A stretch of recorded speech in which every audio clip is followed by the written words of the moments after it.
Dr. David Newton on Shop Talk episode 5. Cool. Yeah, man, we're rolling right along. I know you, like many of my guests, are very, very busy. So I appreciate you taking some time to come over here and chat with us for a little bit. A pleasure, man. Yeah, so you and I are good buds. You're a doctor. We can talk about a lot of different things. You're one of the smartest guys I've met. And when we go fishing, we talk about philosophy, ethics, fishing. And so I had to get really focused on this conversation on what I wanted to talk to you about. And so I narrowed it down to a few things. But before we get to that stuff, let's understand you a little bit more. So you're originally from Florida. Yeah, born and raised Ocala, Florida. Ocala, okay. Central Florida, yeah. So it was a good spot to grow up. Suburbs kind of lifestyle. Known for horse country. Yeah. So a lot of that over there. I didn't get the real, I think, Florida experience over there by any means. I did get to do some fishing, but it's central, so there's not a lot of saltwater access or anything like that, or bass fishing. Yeah. Yeah. Wasn't an outdoor kid. My dad was. Did you bass fish? I did. I got to do some bass fishing for sure, but didn't have a boat, and it wasn't like a place that you could get access to a lot of those waterways, Yeah. So, I went to Ocala for the first time 4 or 5 years ago. I was delivering my old roaster. I had to get a bigger roaster, and I had to go to Ocala to do it. And you're right, horse country. And I was not expecting that. I'm from Northwest Georgia, which is horse country and very rural and cows and all that good stuff. And I was like, hey, there's like horse trailers everywhere and horses everywhere. So I've learned over the years of being here that it's a big equestrian scene down there. Yeah. So sure. you grew up in Ocala, and where'd you go to school? Where'd you get your undergrad? So I went to University of Central Florida. Yeah. Okay. So it's in Orlando, so it wasn't far from home. Got to pop back in, see the folks. Okay. I followed my wife there. She went there. Okay. And so, right out of the gate, you studied biology and you wanted to be a doctor. You knew? No. I was a complete goofball, dude. I was. Oh, me too. Class clown. Yeah, class clown in high school. Got in a lot of trouble. Yep. Got my stuff together though. I had some really great teachers, great influences in my life. My parents were obviously awesome as well. Yep. My mom was a nurse. Kind of got the idea about medicine just by going and seeing what my mom did. She had a lot of respect for physicians, so I think there's probably some sort of unconscious drive, maybe to desire respect for my parents, who knows. But I think that's kind of what lent me towards that kind of area of expertise. I love science. I was always a closet nerd. Mm-hmm. I played sports and stuff, but being a nerd back then wasn't cool like it is now. It is now, right? Like it's cool to be smart now. Yeah, I think that's pretty awesome. Or at least look like you're smart or pretend you're smart, right? Yeah. Nobody wants to be a dum-dum anymore, which is great. Yeah, absolutely. Yeah, and I got several nerds for children, so I'm pretty stoked about that. They didn't have to hide it from anyone, that's for sure. Oh, they're awesome. We'll talk about them here in a little bit. Yeah. Sorry, so you graduate straight into med school? Where'd you go to med school? So I was actually a micromolecular biology guy. Okay. So really loved molecular biology. That was kind of my really area of interest. And then I went to med school at Tulane. Tulane's in New Orleans. Got a master's degree in pharmacology. Was kind of doing a lot of research. Heck out of it, might as well. Well, yeah, I had time to kill, and so I did get a master's. Yeah, so I did do that, and did a lot of research on.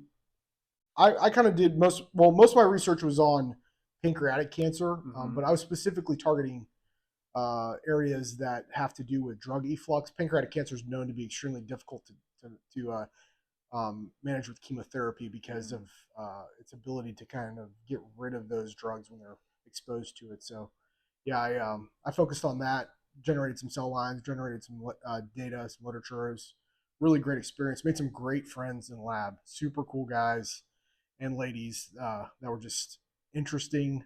Some of them were a little awkward, which I fit right in with. And then but they're still my friends to this day. Yeah, so really cool that's awesome. Yeah. So you got your medical degree.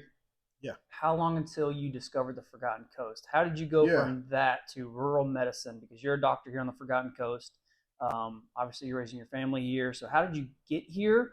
What drew you here? And what do you love about being here and raising your boys here? Because you got 3 boys. Yep. I've got 2. I'm jealous they get to grow up here. I say that all the time on the podcast. I had a cool upbringing, but I'm jealous they get to grow up here. So what was your experience? How'd you get down here? It's a very weird ride because, I was born and raised in Florida. I didn't know about the Forgotten Coast. I mean, right. When they say forgotten, it's completely unknown to me. Yeah, me too. So I was in New Orleans, at medical school, and I honestly thought I wanted to be a trauma surgeon. And I had this existential crisis. I did it thank God people love that lifestyle and pursue it, but it just was not for me. Yeah. And I went to this weird meeting that was put on by a radiologist of all people, and it was about wilderness medicine. And I thought, that sounds cool. I'll go check it out. I have no idea what I'm going to do now because I kind of lost my way. Oh. And this guy had this presentation. It's about this little town in Montana, out in the middle of nowhere. And I thought, that seemed cool. I told my wife, I was like, I'm going to go do this rotation in Montana for a month. She's like, I don't think that's a good idea. I was like, I've already signed up. So sometimes it's better to ask for forgiveness and permission. Yeah, right? That never actually works in my opinion, but yeah. Honestly, I always feel like it's worse, but this time it did work out. I think she would have given it eventually. She's Montana's a cool spot. Yeah, it is. I mean, but being separated from my wife for a month wasn't cool. Right. And I wish I probably could have brought her, but she was working. Yeah. She thankfully worked throughout medical school. She's like our team mom, but went up there for a month and fell in love with it. And what it was rural family medicine. Mm-hmm. Never heard of it. I grew up in the suburbs. You saw a pediatrician, you saw an internist, family medicine. Tulane's a very research-oriented school. They don't produce a lot of primary care docs. Yeah. And we need primary care physicians. It's not that they weren't supportive. It's just they're very, grant-driven, research-driven, which I was very thankful to be a part of. Just something new to me. And I met this guy whose name is Artie Marks, just an incredible physician. And he just exemplified everything like I thought a physician should be. And I thought I would like to be like him. And him and I hit it off. We went on a bighorn sheep tag. He had pulled a bighorn sheep tag. We went on his hunt. It was an incredible hunt. I went up there and stayed at his base camp, and I just like in Montana. That sounds awesome. Oh, it was insane. I had a grizzly bear walk through our campsite in the middle of the night. Didn't know it was there until the morning when all the. And this is before you knew Jiu Jitsu, so you couldn't wrangle a grizzly. Yeah, that'd have been insane. So had just an amazing experience. Him and I hit it off, and I said, I think this might be what I'm going to do. And he said, he would love to support me in that. I told my wife. My wife said, "You probably get over it." I didn't get over it. We kind of made an agreement that I'd stay in the South for training. So I did training in South Carolina, residency, and they had these rural tracks with a few physicians called unopposed programs where you kind of train by yourself. So you get the full scope of dealing with the emergency room and inpatient medicine, lots of procedures, lots of stuff that you have to be able to do when you're out in the middle of nowhere. Right. So, but he and I kept in contact that entire time, and he'd send me pictures of what he was hunting, and I would, mostly just be envious and show him pictures of the parties that were going on in New Orleans. Yeah. And he came to visit me, but he offered me a job right out of residency, so I took that job, and I was there for almost 5 years. And I just loved every minute of it. Yeah. I loved Montana. And, but I'm an only child. My parents are getting older. My mom is like, I guess I'm like fifth generation. I guess Hawk, 6th generation Floridian. So we've been here for a while. But she was not willing to move up there, which I understand. It wasn't and her family's all down. Yeah. And they're from Daytona Beach originally. So I knew I kind of had to make my way down here to take care of family, be closer to my wife's family for support with the kids. And I was talking to this cardiologist. His name's Herb. And he was a super cool guy. And I had picked up fly fishing. So I was like, Herb, I'm loving fly fishing. I was like, I'd like to do the saltwater fly fishing thing. He had just gotten back from Russia. And I was like, what the heck are you doing in Russia with fly fishing? He's like, we got trout. And I was like, we got literally the sign into our town in Ennis, Montana said, population 990, 1 million trout. We had plenty of trout. I go, Herb, we got trout everywhere. What are you talking? He's like, big trout. Big. Yeah. I was like, all right, whatever. So I got to go back to Florida. Want to do the saltwater fly fishing thing. He goes, you can go down to the Keys. That's obviously an amazing place for saltwater fly fishing. He goes, but there's this really not well-known place called Apalachicola you ought to check out. And I said, never heard of it. I'll check it out. Flew down here, stayed with my parents. We went up, checked out Apalachicola. It just was cool. I mean, it was a cool place. Yeah. My parents live on the East Coast. There's high rises. In my opinion, they destroyed a lot of the environment. There's not sand dunes and things that are beautiful that we have around here, thankfully. And that was kind of off-putting. So I found this place and I thought it was incredible. There was I called the local hospital, said, do you guys need a doctor? Like, we absolutely need a doctor. Yeah. So they offered me a job and I moved down. And then I've just been, I had to switch jobs, but I'm staying in the local hospital system in Port St. Joe. So it worked out pretty good. Now, you and I have fished a bunch together. Yeah. We're mostly using spinning rods. Yeah. why do you prefer one over the other? Fly fishing versus spinning? Yeah. Yeah, fly fishing's like, well, you like to bow hunt. I You're do. trying to get me into it. Yeah, I think I got you. Yeah, I think you do. Yeah, I'm really enjoying that. Fly fishing to me is like hunting. Yes. Because it's all site based.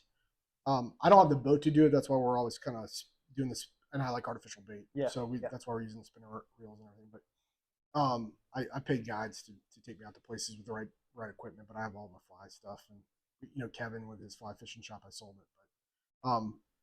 But anyway. So yeah, it's a huge adrenaline dump when you actually see a big tarpon or some fish feeding off the bottom and tailing, and you can cast straight to it and get a hook up. It's a different thing.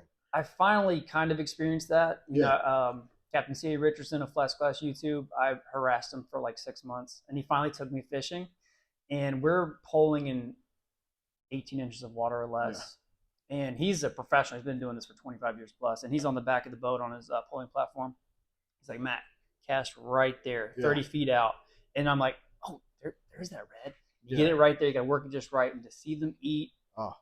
The first time I did that, because, here we have pretty stained water for the most part. Yeah. So even though you're working artificials, you don't see that big explosive bite. Yeah. So sometimes you can get lucky and get the clear water and get that. But I looked to see, I was like, man, if you could bottle that experience up and sell it, you wouldn't need coffee. That was awesome. So now, even though we were using the spinning rod, I am kind of motivated to start exploring the fly fishing scene. Oh, it's addicting. You'll love it. The problem is, if I pick up one more hobby, I'm going to get in trouble. Yeah. Because you're like me, man. We kind of get all in. We nerd out. Yeah. Like we were talking right before you got here, I'm sitting there watching Flash Class University, just trying to get better and better and learn as much as I can. At the end of the day, you just got to grind it out. Oh, yeah. You got to grind it out. So yeah, man, we're here now. You're racing 3 boys. They're into fishing. It seems like we take them on the boat sometimes. And I think your oldest Henry has caught bigger bulls than I have.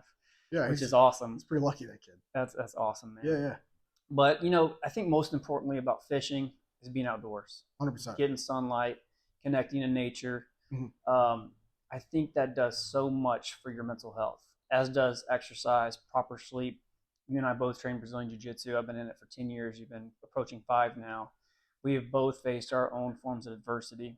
And I feel like being outside, getting sun, connecting to nature, exercising is one of the best remedies for you. From a doctor's perspective, what would you say about getting enough sun, connecting to nature, exercise? I mean, obviously the benefits of those, you can't overstate them. Right.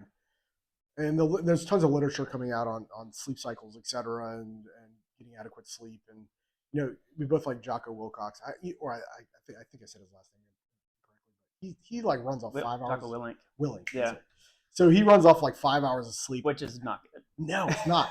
I was reading a paper about that actually, and they were saying that sweet spot's around 7 to 8 hours for sure. Okay. But it's absolutely essential for health. And obviously the sleep cycle is regulated mostly by light. So we have the circadian rhythm and getting good, healthy light exposure. It's not the fluorescent lights like we have indoors. Yeah.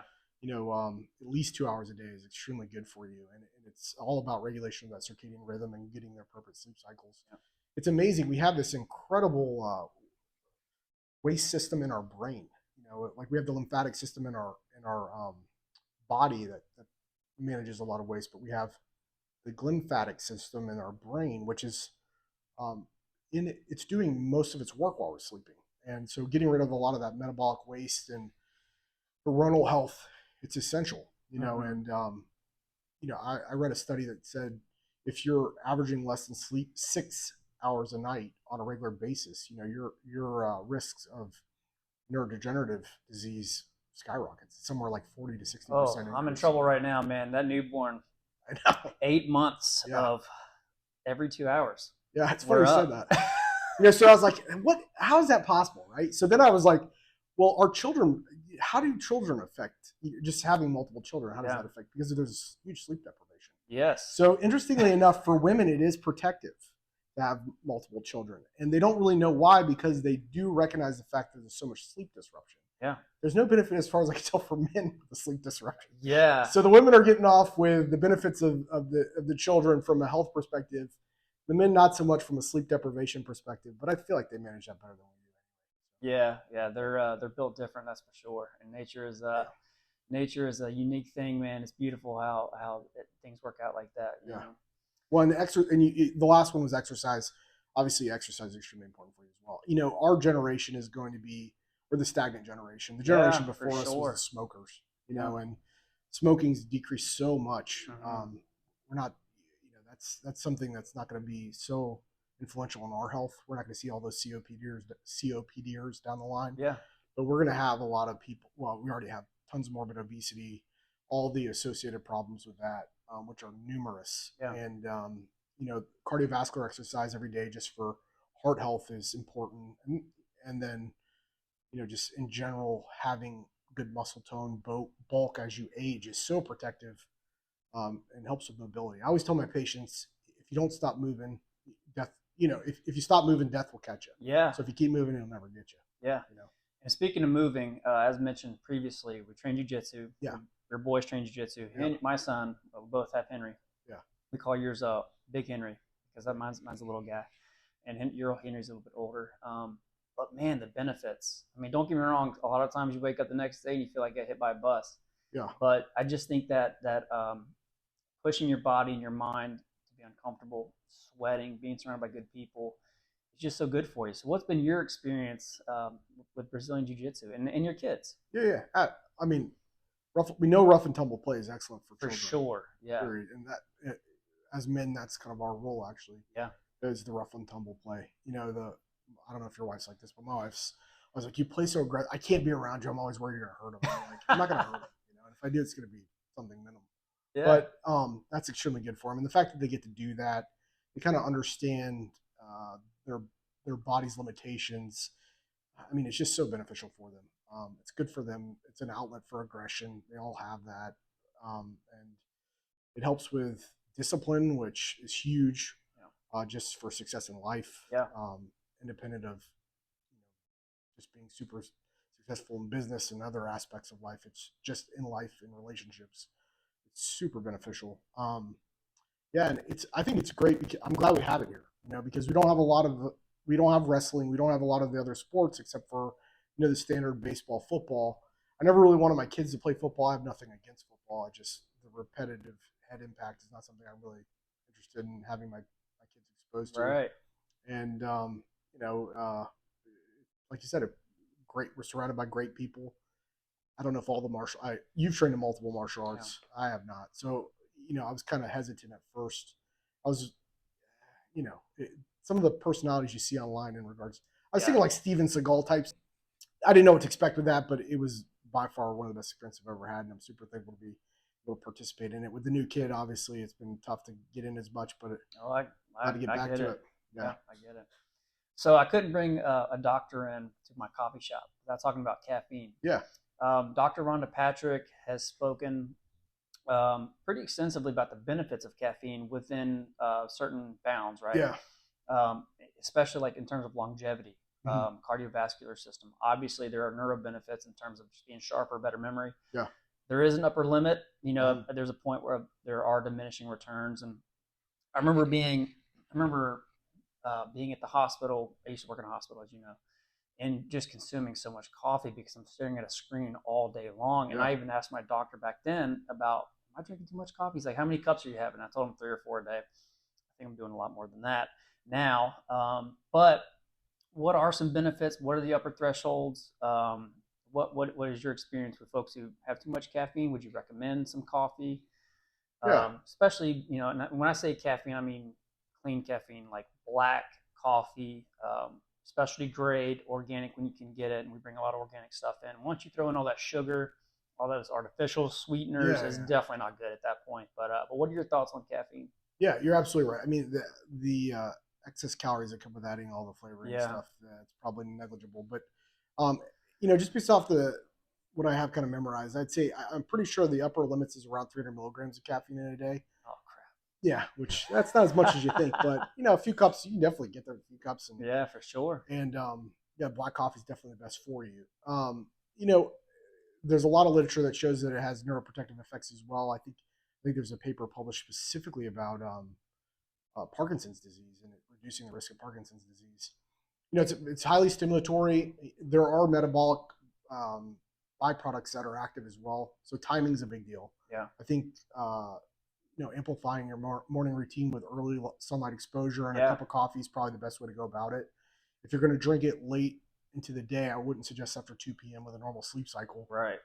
There are people who are pro-rhythmic. The people who have palpitations and problems with their heart probably ought to stay away from it. Talk to their cardiologist about it for sure. Yeah, right. Or their primary care doc for sure. But the majority of what I see in regards to caffeine, and that has fluctuated greatly in medicine. It used to be it wasn't good for you. It is good for you. All the new stuff seems to show that it's excellent for you if you're using it in moderation. But most things, in life are like that. You can go overboard with them. Yeah. So, yeah, I'd say it's definitely a good option for you. If your blood pressure is well controlled, if you're not a pro-rhythmic type of person or have palpitations or super anxious all the time, you probably do great with it. And I take it early in the morning, and yeah, it's the higher grade. That's a big deal. I got into microplastics recently, and some of those pods and things, you'd be amazed at how many carcinogens are in the way that they process that coffee, the exposure to microplastics, the hot water with the microplastics. I mean, it's interesting to read about that. I'm not an expert by any means, but people are getting a lot of exposure to those. And I think, either coming here, getting it fresh ground, or doing a French press or pour over at your house. Espresso too. Yeah, absolutely. That's one of the healthiest ways to do it. Versus, the instant coffees or the whatever those things you push down. The K-cups, those things. Yeah, I don't know what those. They're gross. They're gross. They're gross, and they're filling up the landfills. Just stop. Yeah, probably not a good option. So. Well, Dr. David Newton, you're my primary doctor, so I'm not going to tell you how much coffee I drink in a day, but brother, I appreciate your time, man. We really enjoyed it. Thanks, man.